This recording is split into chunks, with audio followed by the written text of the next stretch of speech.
How's it going, guys? Welcome. It is I, Dragos, and I am back with the Dragos Energy Podcast. How long has it been since I've done this podcast? Maybe over almost 6 months now, right? I have been neglecting it, unfortunately, but it has been beyond my control because in the past year I wanted to focus a little bit more on the things that had the greatest return. I think this was one of the key elements of 2022, and the podcast unfortunately was not something that I consider a high priority, but as we kind of go into 2023, I think it will become more of an important priority. I think I'm going to focus on creating even more digital content because I think this is the future, is it not, right? Creating digital content for people to consume from all over the world. Let's do a quick recap. 2022 was a pretty big year show. It was like the first normal-ish year after the pandemic. We had the pandemic, of course, throughout the entirety of 2021. And this year, 2022, I've been focusing on, making up for lost time because I have been doing a lot of shows this year, many shows. I've been going to a lot of places. I've been trying to kind of just generate some income from my online audience while also improving my jokes. And it was good. It was a good year. I did a couple of shows. Last batch of shows that I did were basically London. I did Belgrade. I did some shows in the Netherlands, some shows in Berlin as well. And since the end of November, I have been I've been in Mexico. I've kind of been chilling, taking a little bit of a break. Some of you might know this or not. My girlfriend is from Mexico. She was coming back to resolve some personal issues, and I decided this would be a great opportunity for me to actually experience Mexico because I don't know if you remember, but I was in Mexico at the start of this year. I was here for 2 weeks, but unfortunately what happened was I contracted COVID. I contracted COVID upon my arrival. So maybe I actually brought COVID with me from Berlin. And the 2 weeks that I was here at the start of the year effectively meant that I was in lockdown. Yes, that is correct. You heard it right. I spent money on a plane and accommodation to stay in lockdown in Mexico for almost 2 weeks. I did have a chance to see a couple of things, but not that many. So now I'm back for 2 months for a couple of reasons. One of them is to basically focus a little bit more on the content creation for December and January. I do have a lot of videos this year, as I mentioned. I've gone to a lot of places. I've done a lot of shows, and this has resulted in a mountain load of terabytes. I've got terabytes of footage. I don't know if you can see this, but this is a hard drive that I've just been currently using to edit the 1 hour that I'm going to be putting up on YouTube for free. So if you have not subscribed to the YouTube channel, be sure to give that subscribe because I'm going to be putting it, I think maybe 15th of December is kind of my internal deadline. I got to do some editing. I'm going to do everything by myself, of course. Yes, I filmed everything. This year, I also invested a little bit more. As you can see from this little microphone here, I also invested a little bit more in some equipment. Right now, I'm filming it on a new camera with the actual thing connected to an XLR device that is connected to the camera. I have a couple of spotlights. And I'm trying to kind of ramp up the quality of my content in the next coming year. So I have a couple of ideas. I do want to do everything in 2023 comedy oriented. I've kind of been struggling with YouTube, the podcast, because I found it a bit frivolous to do a podcast talking about world events because I feel it's a bit outside my lane. I don't know how interesting that would be. I know a lot of comedians have kind of gone into this direction where they do podcasts, they have casual conversations. But for me, it kind of goes against, I don't find it a very practical use of time, right? So if I'm spending my time on something, I would like to spend it on something that does have some, does contribute in some way to my art or my productivity or something of the sorts, right? So this is kind of been holding me back from doing YouTube videos as well as podcasts, right? So, but now I think I have identified a couple of areas where I'm going to be doing some online content that is related to comedy. I'm going to do some stuff where I review my own comedy and I give you some insights on what was the writing process there in an attempt to kind of understand better the art of comedy and thus basically create more high quality jokes for 2023. This is the goal, right? I'm going to try to see if I can get another hour out by the end of 2023, but I'm not putting that as a hard goal because I don't want to rush myself. And at the same time, I want to do some a lot about comedy is also basically it's just another facet of communication and storytelling. So maybe I'll be doing a show where I look into a comedy show or a podcast show or something where I look at story in different mediums like art, like movies or series, or basically like a podcast on movies. And I think the co-host for this, if she agrees, is going to be my girlfriend. So you might be able to see, because she does work in the space. She's a director, so you might be able to see some knowledge from that side of the room, as it were. And 2023, let's talk about a bit about 2023. I think 2023 is going to be a year of recession. This is what a lot of people are saying. A year of recession, Dragos. The 2022 was, a good year, but 2023, we're going to have a recession. So what the fuck does that mean for comedy? I don't know exactly how to prepare for this, but I think, usually recessions have a fun way of affecting comedy positively. The world of comedy is affected in a positive way by recessions. And what do I mean by this? I think because people are less willing to travel, go around, they're less willing to spend money, they're more willing to spend money on people that come to their town. So let's say if you want to go to another vacation, it costs you a couple of $1,000s to go somewhere to travel and experience something new. But if a comedian comes to your town and the ticket is like $20-$30, you're more willing to spend money on that. And if you look at the past recession, when we had like the big global recession, we had 2008. What happened then, we had a lot of big comedy specials coming out of that, like some classics coming out of that area. We had like some good Ricky Gervais stuff. We had some Chappelle coming out of the woodworks after his a self-imposed exile. We had some Louis C.K. stuff. We had some Gary Gulman specials from that period that are pretty good specifically. So maybe it will happen. It'll be very, very positive for comedy. But at the same time, I think for me, it's the goal is going to be to just stay independent, not depend on external factors for my income, like for example, like agencies or like clubs or like televisions or whatever. I want to make sure I do not have external elements kind of impacting the way I do my art, if that makes any sense.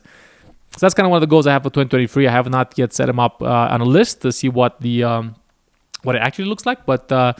Doing a bit of recap on 2023, I think I did improve my comedy to some degree. This year, 100% one thing that improved was my crowd work. And believe it or not, when I was doing comedy in 2020, 2019, I was only doing material because I was very scared of doing crowd work because I could not predict what would happen, right? So I wanted to have control over the whole show. And that's why I wrote a lot of jokes, which I think was a really good hour. Excuse-moi. And for this year as well, I think I did manage to kind of find a good balance between crowd work and material. I think I did write some good, interesting material this year that I'm quite proud of. And I think for next year as well, the challenge is going to be to try to find a suitable... I don't know if you can hear this, but there's a helicopter landing. But we'll see if it makes any sound. Interesting. So what happens is the place where I'm staying in Mexico at the moment is... there's a very tall building. I'm like on the 20-something floor. And right in front of it, there's a hospital that has a helipad. And every now and then, like, there's a helicopter landing. So if you hear some helicopter noise, it's probably just a helicopter with somebody that's gravely injured landing in an attempt to save their life. So fingers crossed that they don't die. But I was telling you guys, yeah, I think I'm quite happy with the comedy from this year. The show that I'm going to put up online at the end of the year is something that I've worked for the past 2 years. And I think it's great that I've managed to... dig up this level of quality in just 2 years. I think I am kind of approaching a level of professionalism that I am proud of. And now I'm a little bit mortified because I got to go do shows back in January and February with no material. I got to come up with some new jokes and new ideas. So I think that's where we're going to maybe look at balancing crowd work with other forms of interactions. I think the guy is saved because it looks like the helicopter is taken off. I might or might not leave this in. Maybe it makes it more authentic. This would be a great opportunity for me to talk a little bit more about where am I exactly in Mexico. While I'm staying in Mexico, it's a very interesting. Interesting city, Mexico City, the capital of Mexico. It is one thing that kind of took me by surprise. It is fucking gigantic. It is ginormous. Mexico City has 12 million people. 12 million people. That's like more than half of the entire population of Romania. That's like double the population of Austria. By the way, I'm recording this on the day that Austria voted to reject Romania from the Schengen. So, boo-hoo, Austria. If you're not familiar with the Schengen, it's just an area that means you can move freely within the European Union. You don't have to show your passport. There's no more passport control. But Romania still has to stay within that. I think I explained it correctly. I hope. This helicopter is making... grande noise, okay? I don't know how to say noise. I don't know how to say noise in Spanish, but one of the goals of being here in Mexico is to kind of mejorar mi español, which means improve my Spanish. And at the moment, I feel like I'm going in the right direction. I think my Spanish is improving day by day. There you go. The helicopter just took off. Yes, it was the helicopter from the hospital. Mexico is very interesting. I think 2 weeks here at the moment, I've been pretty chill. I've been taking the first week, I took it as a bit of a vacation. The second week, I took it more as an opportunity to edit and put content online. For those of you that might know, might not know, a little bit of inside knowledge that I have been able to decipher by myself is that December and January is, based on my previous experience with them, are months where content is consumed much more heavily than other months, perhaps because people are staying inside because of the cold in Europe, or perhaps because of the festive season. But this month alone, I have seen a very good increase in, I'm just looking at my phone at the moment, a very good increase in followers on TikTok, as well as como se llama, as well as Instagram and YouTube. So I think it's good, it's wise for me to put more content up now.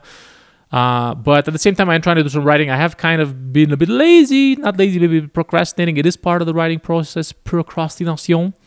But I'm trying to figure out new themes, new jokes. Obviously the first 2 hours that have been put up kind of focus a bit more on the Eastern European experience, because I think that is an area that has been aggressively underserved, and it is something that I know a lot about. So I think people do appreciate it. I do like doing jokes about Eastern Europe, but I think I want to expand a bit in some other areas in the 2023 special. So let's see what we can work with there. Once my Spanish improves, hopefully I'll be able to do some 20 or 30 minutes of Spanish comedy that I can put online by the end of 2023. That would be mucho bueno. Muy bueno, because mucho, you don't use it in that context. And the fact means, by the way, I'm mixing up the languages. For I have now 3 languages in mi cabeza, in my head. But very nice. I like Mexico. I think it's very easy to kind of, the family unit is very strong here. People do kind of, I wouldn't say cliquey, but they're very social. They live a very social life. I think I am more of a loner. I like to be by myself most of the time. And of course, the comedy is like when I surround myself with people.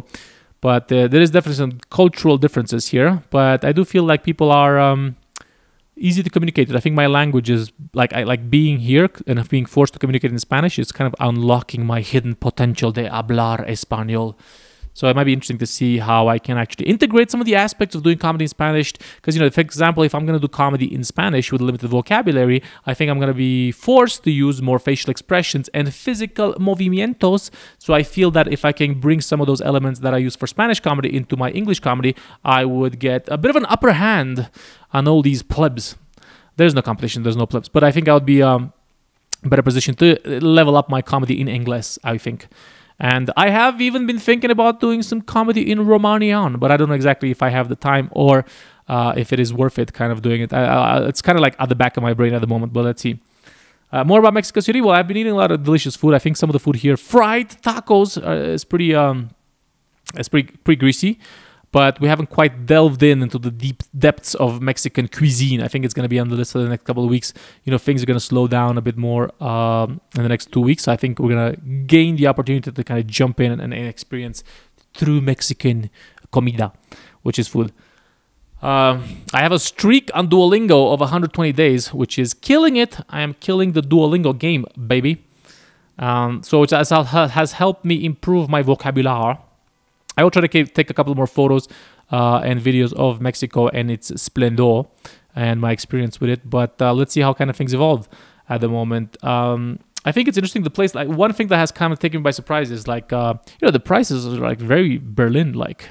And I think one of the reasons is because Mexico City is quite a rich city. And I think even this, like, I went to the supermarket, this like mall, Mythica, and it is one of the biggest, most luxurious malls that I've ever had the chance to see. It's like fucking floors upon floors of Gucci, Dolce Gabbana, fucking all these brands. And it's always full. So I think there is a lot of money in Mexico.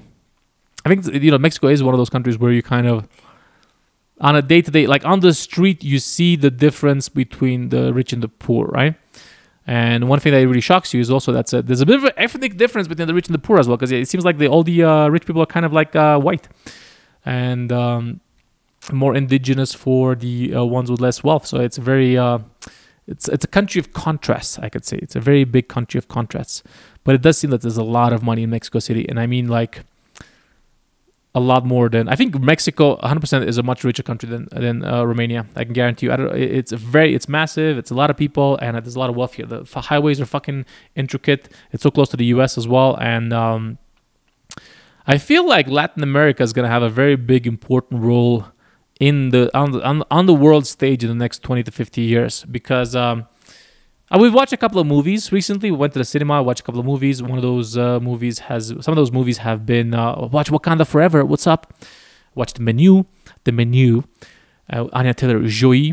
And I think like there's a lot, I watched the Addams Family, the Wednesday, the new series on Netflix, and I think a lot of these I've watched, finished Andor, and one pattern that I'm identifying is that Hollywood, or at least the movie production world, has moved away from China. I remember like watching movies like Skyscraper with Dwayne "The Rock" Johnson, and other movies like what's it called, Pacific Rim 2, where there was a heavy push of like including Chinese speaking actors, and actually the main protagonist of the movie speaking in Mandarin. And I feel like after COVID, like the USA and Hollywood has kind of completely shied away and completely turned away from China, and has reoriented its view towards Latin America as their main market of distribution. For this reason, you can see a lot of the Latino actors being included in big budget productions. I feel like Wakanda Forever, nod to the is it Aztec or Mayan culture. Obviously the Wednesday, which was filmed in Romania, by the way. FYI, if you don't know, the whole series of Wednesday was filmed in Romania with Lady Ortega, who's also Spanish, is the main actor of Spanish descent, because I think she's American. But it seems like this part of the world is going to have a very important place on the global scene for the next couple of years, whether it's going to be as subordinate to the US, or it's going to be able to break out as an independent unit by itself. And I think that's probably going to be the direction, especially if you consider the growth of Latinos and Spanish speakers in the US. I think this is going to be a big part of the world in the next couple of years. So that's what's going to happen. I think it's definitely going to be, I wanted to learn Spanish because it was so easy to learn to Romanian. I think it would be a very good opportunity for me to learn more, learn a global language. And I think that the more I'm noticing, it seems like a smart decision. And speaking of Spanish, if I'm able to master Spanish to a fluent level, I will then be trilingual. What is up? What is up? Trilingual, which I think is a nice thing. I think it gives you a little bit more insight, a bit more empathy for other people. And maybe I will even explore the opportunity of learning German, but maybe French or Italian. I don't know. Let's see. Let's see what the world brings to us. Is this a good feedback? Is this a good kind of narrow? Is this a good breakdown of what's been happening in the past couple of years? I feel like I've kind of given you a bit of insight into what's happened in 2022. A lot of shows. The shows have been generating some good amount of money as well, which is what I have been investing in better equipment. I bought cameras, I bought SDs cards to get double angles, I bought microphone. I'm trying to put that capital to reinvest it in myself. I've basically started doing therapy. How about that? I started doing therapy, which I find it very interesting. It's not as expensive as I thought it would be. I think one of the number one things that I've kind of shied away when considering therapy was like, this is more of a thing for rich people. But I think in the past 5 years, therapy has become super affordable. And I've done a couple of that as well. I have a therapist. She's from Poland, which I think is very helpful as well, because it does give you an insight into the Eastern European mindset. I'm using I can't really tell you what I'm using yet, because maybe I'll use it. I'll tell you so I can get a promo code. I'm going to try to put some sponsors in here, some affiliates, so Dragos can make some dinero. But it has been an interesting, I've been doing therapy now for about 2 months. 2 months, yeah, but like 10 sessions. So that has been particularly interesting, because we're talking a bit about my family, talking a bit about my upbringing, and there's some very intense emotions that I feel I can farm for comedy. It's very interesting, because I was talking to the therapist, and she was like, why are you doing comedy? And I was like, one of the reasons I think is because I think it'll help me write more comedy and jokes. And she started laughing. Ha ha ha ha ha. It has to be practical. Everything I do has to be practical. Also, she was very, I'll tell you, one of the main insights of therapy has been that I need to slow down, because I'm trying to do everything very fast, and I'm talking fast, and I'm living fast, and I'm doing everything very fast. And one of the things we're working on therapy is how to slow down and enjoy life a little bit. This is one of the insights into my therapy. I hope that I hope that helps. If you have the availability, if your insurance covers therapy, if you can do it, I'd recommend checking out a couple of sessions just to see what's underneath the hood. Underneath the hood. Where am I spending time? I'm spending time editing. I'm putting stuff on YouTube. What am I watching on YouTube? I'm watching a lot of videos on China. That's pretty intense, right? I'm watching a lot of videos on the downfall of China and what's happening with the COVID lockdowns. I've been watching a lot of political stuff. Most of my political news at the moment I'm getting from YouTube. I'm investing some time in building up my Reddit. Believe it or not, my Reddit is lit, is popping. I almost have 2,000 people follow me on Reddit. I have a little subreddit community, which I feel is like a great, like, I don't know, it's like a weird badge of geeky validation. that I kind of like because I used to like spend a lot of time on Reddit for other comedians, the subreddits. So now I have a subreddit. It's called Dragos Comedy. Check it out. But one thing that I have definitely been, the past year I've been focusing a lot of time, which by the way, I just want to highlight the fact that I decided not to do shows during summer or go to the Edinburgh Fringe because I wanted to focus on growing my Instagram. And during the summer, it was I just want to pat myself on the back for making a good decision on that because my growth on Instagram, it all happened during summer. I think I grew by like 60,000 people on Instagram. I rode a wave of the algorithm. The algorithm on Instagram has changed to kind of try to mirror TikTok, but they slowed it down because celebrities were complaining or whatever. But I think Instagram now, like the goal is for them to accelerate your growth to 100,000 followers. So I think now that I have 101 followers on Instagram, I think I kind of rode that wave and I'm trying to figure out what the next wave is. I think one thing I do need to focus on is growing my YouTube because I think realistically, Instagram doesn't pay you shit and TikTok doesn't pay you shit. And to be honest, the only platform that pays you decently is YouTube. So I got to focus more time on that to make some passive income from YouTube. I drank some horchata. It's an electrolyte drink here you get in Mexico City from downstairs at Walmart. By the way, they have Walmart, but it's not like American Walmart. People are civilized here. So this horchata is like rice water, and this tastes pretty chill. I also have cocoa water, which is very nice. Maybe I'll do a little bit of should I do a little bit of a display of the things that I'm having, the drinks that I'm having on a day-to-day basis in Mexico? Perhaps it might be wise. Perhaps it might not be wise. Let's see.